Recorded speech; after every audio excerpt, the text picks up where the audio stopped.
오늘 주신 큐티 말씀은 예레미야 23장 1절에서 8절까지입니다. 제가 읽겠습니다. 여호와의 말씀이니라. 내 목장의 양떼를 멸하며 흩어지게 하는 목자에게 화 있으리라. 그러므로 이스라엘의 하나님 여호와께서 내 백성을 기르는 목자에게 이와 같이 말씀하시니라. 너희가 내 양떼를 흩으며 그것을 몰아내고 돌보지 아니하였도다. 보라, 내가 너의 악행 때문에 너희에게 보응하리라. 여호와의 말씀이니라.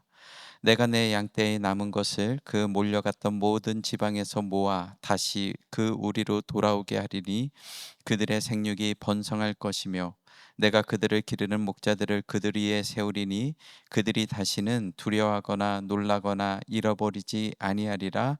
여호와의 말씀이니라. 여호와의 말씀이니라. 보라, 때가 이르리니 내가 다윗에게 한 의로운 가지를 일으킬 것이라.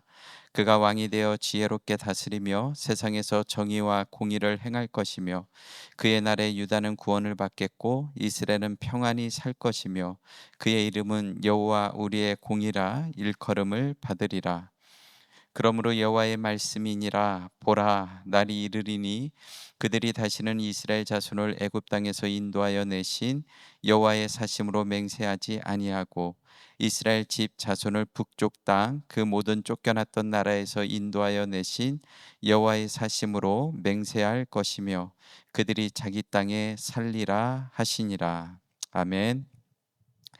하나님, 오늘 주신 말씀을 통하여 나에게 맡겨주신 양떼를 돌아보며 선한 목자 되신 예수님을 닮아갈 수 있도록 인도하여 주시옵소서. 예수님의 이름으로 기도합니다. 아멘. 예레미야는 6개의 단어로 요약이 됩니다. 뽑고 파괴하며 파멸하고 넘어뜨리며 건설하고 심으리라. 오늘 큐티 말씀도 그 연장선에서 묵상하면 좋을 것 같습니다. 임박한 유다의 멸망 앞에서 나에게 닥친 멸망의 사건은 무엇인지 살펴보고 기적이나 유행을 구하기보다는 임박한 심판을 먼저 받아들이라고 하십니다. 하지만 우리는 그것이 참 안 되는 것 같아요. 부부간에 문제가 생겼을 때에도 그렇고 자녀들의 사건 앞에서도 항상 전전긍긍하며 하나님의 말씀보다 우리의 성품과 성향대로 앞서 달려갈 때가 많습니다. 임박한 유다의 멸망 앞에서 그리고 나에게 닥친 사건 앞에서 우리가 먼저 봐야 할 것은 무엇인지 오늘 주신 큐티인 말씀을 통하여 함께 띵크하며 나아가기를 원합니다. 무엇을 먼저 봐야 할까요? 첫째, 목자인 나의 악을 봐야 합니다. 1절, 2절 말씀을 봅니다. 여호와의 말씀이니라. 내 목장의 양떼를 멸하며 흩어지게 하는 목자에게 화 있으리라. 그러므로 이스라엘의 하나님 여호와께서 내 백성을 기르는 목자에게 이와 같이 말씀하시니라. 너희가 내 양떼를 흩으며 그들을 돌보지 아니하였도다. 보라, 내가 너희의 악행 때문에 너희에게 보응하리라. 여호와의 말씀이니라. 여기서 목자는 유다의 마지막 왕들을 가리킵니다. 그들에게 화가 있을 거라고 하십니다. 목자로 언급된 유다의 마지막 왕들은 여호아하스, 여호야김, 그의 아들 여호야킨, 그리고 남유다의 마지막 왕 시드기야를 가리킵니다. 그들의 대표적인 특징이 양떼를 흩어지게 하며 양들을 돌보지 아니하므로 하나님의 심판과 보응을 피해갈 수 없다고 하십니다. 저도 한 가정의 목자로 부름을 받았지만 남편의 역할, 두 아이를 둔 부모의 역할을 하는 데 있어서 오랜 시간이 걸렸습니다. 아내는 4대 시집살이에 지쳐 있었고 저는 무늬만 목사인 길을 걸어가면서 교회와 가정에 충실하기보다는 교회 청년들과 함께 어울려 다니는 것을 사역으로 생각하며 살았습니다. 결혼 7년 차에 우리들 교회로 인도함을 받고 아내는 갓 태어난 딸을 등에 업고 지친 몸으로 목장에 찾아갔는데 처음에는 저를 따라서 교회를 옮기는 것이 달갑지 않았다고 합니다. 당신은 당신대로 사역을 하고 자기는 두 아이들과 다른 교회를 다니고 싶었다고 하더라고요. 이전 교회에서 아내에게 보여준 것이 없고 교인들 앞에서 쓸데없이 내 이야기를 하지 말라고 아내에게 으름장을 놓았기에 아내는 어디를 가도 숨쉴 공간이 없었던 것 같습니다. 아이들은 항상 아내의 몫이었고 집에 들어가면 사대 시집살이가 아내를 기다리고 있었습니다. 우리들 교회로 인도함을 받았지만 목사인 제가 가정의 목자로 가족을 살피기까지는 꽤 많은 시간과 양육이 필요했던 것 같습니다. 뽑고 파괴하며 파멸하고 넘어뜨리며 건설하고 다시 심으리라는 말씀처럼 교회 사역을 하면서도 여러 번의 치리를 받아야 했고 가정에서도 뽑히고 무너지는 사건들이 하나둘 찾아오기 시작했습니다. 중학생이 된 아들은 초가을에 집을 나가 매서운 바람이 옷깃을 여밀 때까지 공원과 운동장 벤치를 전전하며 가출을 이어갔고, 고등학생이 되었을 때는 크고 작은 사건에 계속 연루되다가 고3 졸업을 몇 달 남겨놓고 1살 많은 여자친구가 덜컥 임신하는 사건까지 찾아오고야 말았습니다. 여러분은 교회로 인도하심을 받은 이유 어떠신가요? 평안하신가요? 공동체로 인도함을 받았지만 크고 작은 사건 앞에서 출애굽의 하나님만 찾고 있지는 않습니까? 감당하기 어려운 사건 앞에서 전화로 상담 요청이 들어올 때가 종종 있습니다. 제각각 상황도 다르고 형편도 조금씩 다르지만 상담을 요청할 때는 항상 기대 반, 의심 반, 어떤 도움을 받을 수 있을지, 우리 아이도 가정도 회복될 수 있는지, 목장 말고 개인적으로 상담을 따로 받을 수는 없는지 지푸라기라도 잡고 싶은 심정으로 전화를 하셨지만 무엇을 어디서부터 어떻게 시작을 해야 할지 막막해 하시는 분들이 많은 것 같습니다. 저와 저희 아내도 공동체를 통해서 많은 도움을 받았지만 그렇다고 한 번에 짠 하고 변한 것은 없는 것 같습니다. 양떼를 지키는 목자로 부름을 받았지만 목자인 내가 여전히 변한 것이 없고 문제 해결에만 급급하기 때문입니다. 남유다의 마지막 왕 시드기야도 그랬던 것 같아요. 지난주에 이미 살펴본 21장 말씀에 시드기야 왕이 사람을 예레미야에게 보냈습니다. 바벨론의 느부갓네살 왕이 우리를 치니 청컨대 너는 우리를 위해 여호와께 간구하라. 시드기야가 예레미야에게 기도 요청을 했습니다. 여호와께서 혹시 그의 모든 기적으로 우리를 도와주시면 기대 반 의심 반 혹시 하는 마음으로 기적을 구합니다. 여호와께서 혹시 그의 모든 기적으로 우리를 도와주시면 바벨론 왕이 우리를 떠나리라 하니 예레미야가 그들에게 대답하되 너희는 시드기야에게 이같이 말하라. 이스라엘의 하나님 여호와께서 이와 같이 말씀하시되 보라. 하나님께서 시드기야에게 무엇을 보라고 하셨을까요?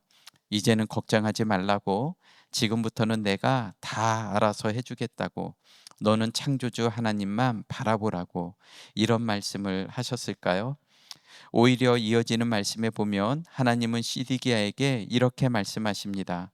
내가 든 손과 강한 팔, 곧 진노와 분노와 대노로 내가 친히 너희를 칠 것이며 내가 또 사람이나 짐승이나 이 성에 있는 것을 다 치리니 그들이 큰 전염병에 죽으리라 하셨다 하라. 시드기야가 예레미야에게 뭔가 극적인 것을 기대하고 기도와 상담을 요청했을 텐데 시드기야는 위급한 상황에서 혹을 떼려고 하다가 혹을 하나 더 붙이는 격이 되었습니다. 저와 저희 아내도 공동체를 통해서 실질적인 도움을 많이 받았지만 그렇다고 모든 것이 술술 잘 풀린 것은 아닙니다.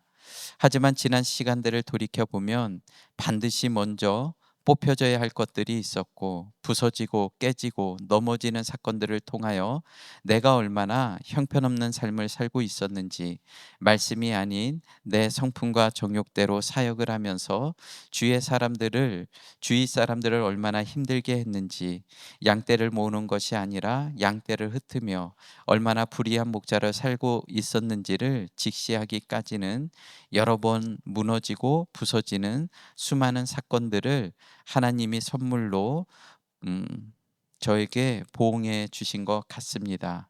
3, 4절 말씀을 봅니다. 내가 내 양떼에 남은 것을 그 몰려갔던 모든 지방에서 모아 다시 그 우리로 돌아오게 하리니 그들의 생육이 번성할 것이며 내가 그들을 기르는 목자들을 그들 위에 세우리니 그들이 다시는 두려워하거나 놀라거나 잃어버리지 아니하리라. 여호와의 말씀이니라. 1절과 2절 말씀은 목자인 나의 악을 보라고 하셨는데, 3절과 4절 말씀은 양떼에 남은 것을 하나님께서 책임지시겠다고 하십니다. 고3이었던 아들이 혼전 임신 사건 이후 어느덧 6년의 시간이 흘렀고, 아들 내에도 나름 공동체에 잘 붙어가며 생육하고 번성하여 아들 셋을 낳았습니다. 사돈댁 가정도 공동체에 들어오셔서 안사돈은 직장 목장에 소속이 되었고, 바깥 사돈은 아직 부부 목장에 나가고 있지는 않지만 사절 말씀처럼 내가 그들을 기르는 목자들을 그들 위에 세워주시겠다고 하시니 그 때가 차기를 기다리고 있습니다. 적용 질문을 드립니다. 나는 누구의 목자로 부름을 받았습니까? 나에게 맡겨주신 양떼를 흩으며 방관하고 있지는 않습니까? 남은 양떼를 다시 모으기 위하여 먼저 뽑히고 부서져야 할 것들은 무엇입니까? 무엇을 봐야 할까요? 두 번째, 왕의 씨가 아닌 예수의 씨를 보라고 하십니다. 5절과 6절 말씀을 봅니다. 여호와의 말씀이니라, 보라 때가 이르리니 내가 다윗에게 한 의로운 가지를 일으킬 것이라. 그가 왕이 되어 지혜롭게 다스리며 세상에서 정의와 공의를 행할 것이며 그의 날에 유다는 구원을 받겠고 이스라엘은 평안히 살 것이며 그의 이름은 여호와 우리의 공이라 일컬음을 받으리라. 유다 백성들은 성군 요시아가 무기또 전투에서 전사했을 때 요시아의 아들들 중에 넷째인 여호아하스를 왕으로 추대했습니다. 아마 요시아의 아들들 중에 넷째인 여호아하스가 가장 덕망이 있었던 것 같아요. 하지만 여호아스는 3개월 만에 폐위당하여 애굽으로 끌려가고 요시아의 둘째 아들 여호야김이 왕의 자리에 앉았으나 그는 애굽의 총독처럼 하나님이 맡겨주신 자기 백성들을 자기의 양떼로 생각하지 않으며 백성들에게 강제 노역을 시키고 불의로 궁전을 짓고 불법으로 누각을 세우며 개인의 사욕과 사치를 누리는 데에만 분주했습니다. 백성들의 원성이 얼마나 컸던지 바벨론 군대가 쳐들어왔을 때 그의 시종들은 그를 죽여 그 시체를 성문 밖에 내어 던지고 그 시체가 들나귀처럼 짓밟힐 때에 백성들 중 누구 하나 여호야김을 위하여 슬퍼하는 자가 하나도 없었다고 합니다. 왕의 씨가 다 예수의 씨는 아니라고 하십니다. 때가 되면 밑둥 잘린 사건 속에서 한 의로운 가지를 일으켜 세워 주시겠다고 하십니다. 5절 말씀을 다시 봅니다. 여호와의 말씀이니라, 보라 때가 이르리니 내가 다윗에게 한 의로운 가지를 일으킬 것이라. 여기서 가지는 밑둥 잘린 나무에서 새롭게 돋아나는 싹을 의미하는데, 구약 성경에서 한 의로운 가지는 장차 오실 예수 그리스도를 상징합니다. 이사야 11장 1절 말씀에 이새의 줄기에서 한 싹이 나며 그 뿌리에서 한 가지가 나서 결실할 것이요. 이사야 53장 2절 말씀에도 그는 주 앞에서 자라나기를 연한 순 같고 마른 땅에서 나온 뿌리 같아서 고운 모양도 없고 풍채도 없은즉 우리가 보기에 흠모할 만한 아름다운 것이 없도다. 동방 박사가 큰 별을 보고 동방에서 예루살렘까지 찾아왔지만 중간에 길을 잃고 궁궐에서 예수님을 찾았는데, 당시 왕의 자리에 앉아 있던 헤롯은 한 의로운 가지의 싹을 밟아버리기 위해 베들레헴과 그 모든 지경 안에 있는 모든 산의 아이를 무참히 죽임으로 동네마다 통곡하는 소리가 하늘을 덮었습니다. 이처럼 왕의 씨가 아닌 예수의 씨를 하찮게 생각하며 그 생명을, 그 싹을 고운 모양도 없고 풍채도 없는, 우리가 보기에 흠모할 만한 것이 없다는 이유로 왕의 씨가 아니라고, 보잘것없는 씨는 더 이상 살려둘 필요가 없다고 이혼하고 갈라서고 가정을 깨뜨리고 주신 생명을 한착해 생각하는 모든 것들이 헤롯의 강기와 같습니다. 감사하게도 우리들 교회는 연한 순 같고 풍채도 없는 작은 생명을 지켜내는 교회가 아닌가 싶습니다. 저희 가정만 하더라도 우리들 공동체에 붙어 있지 않았다면 어떻게 아들의 여자친구의 뱃속에 있는 작은 생명을 지켜낼 수 있었겠습니까? 저희 가정이 적용을 잘 했다기보다는 삼켜줄로 묶여주신 공동체가 있고 매주 한 영혼을 위해서 눈물을 흘리시는 담임 목사님의 애통함이 있었기에 뱃속의 작은 생명을 지켜낸 줄 믿습니다. 적용 질문을 드립니다. 왕의 씨가 좋습니까? 예수의 씨가 좋습니까? 하나님이 주신 생명인데 헤롯처럼 악한 마음을 품은 적은 없습니까? 감당하기 어려운 사건 속에서 예수의 씨를 지켜낸 경험이 있습니까? 무엇을 봐야 할까요? 마지막 세 번째, 기적의 하나님을 찾지 말고 약속의 하나님을 바라보라고 하십니다. 7절과 8절 말씀을 보겠습니다. 그러므로 여호와의 말씀이니라, 보라, 날이 이르리니 그들이 다시는 이스라엘 자손을 애굽 땅에서 인도하여 내신 여호와의 살아계심으로 맹세하지 아니하고 이스라엘 집 자손을 북쪽 땅 그 모든 쫓겨났던 나라에서 인도하여 내신 여호와의 살아계심으로 맹세할 것이며 그들이 자기 땅에 살리라 하시니라. 이미 앞에서 언급한 것처럼 남유다의 마지막 왕 시드기야는 바벨론 군대가 예루살렘 성을 포위하자 기대 반 의심 반 다른 방도가 없으니 혹시나 하는 마음으로 예레미야에게 기도 요청을 했습니다. 바벨론의 느부갓네살 왕이 우리를 치니 청컨대 너는 우리를 위해 여호와께 간구하라. 여호와께서 혹시 그의 모든 기적으로 우리를 도와주시면 바벨론 왕이 우리를 떠나리라 하니, 시드기야가 능력의 하나님, 출애굽의 하나님을 간절히 찾고 있습니다. 믿음으로 구하는 것 같지만 말씀이 들리지 않고 하나님의 약속을 신뢰하지 않기에 당장 눈앞에 보이는 기적만 바라고 있습니다. 우리도 그럴 때가 많지요. 자녀에게 사건이 닥치면 예전에는 남일처럼 생각을 했는데 고난당한 사람들을 찾아 상담을 요청하고 중보 기도를 부탁합니다. 물론 그런 가정이 다 필요하고 또 나의 약재료로 다른 사람을 돌보고 살펴야 하지만 도움을 요청하는 사람들 중에는 간절히 구하고 간구하는 것 같지만 약속의 하나님을 바라보지 못하고 당장 눈앞에 보이는 기적에만 집중하며 출애굽의 하나님, 누구누구의 하나님을 찾으며 혹시나 하는 마음에 기도 요청을 했다가 뭔가 말한 것처럼 술술 잘 풀리지 않으면 역시나 하는 마음으로 시험에 드는 사람들도 있습니다. 같은 하나님을 찾는 것 같지만 약속의 하나님을 바라보지 못하고 능력의 하나님, 기적의 하나님, 출애굽의 하나님만 찾고 있기 때문입니다. 교회 외벽에 붙은 어록처럼 야망은 사망이고 사명은 생명이라고 하셨는데, 사명을 감당하기 위해서는 불의한 목자로 살아왔던 지난 시간들을 돌이켜보며 먼저 내가 깨어지고 부서지고 무너져야 할 일들이 많다고 하십니다.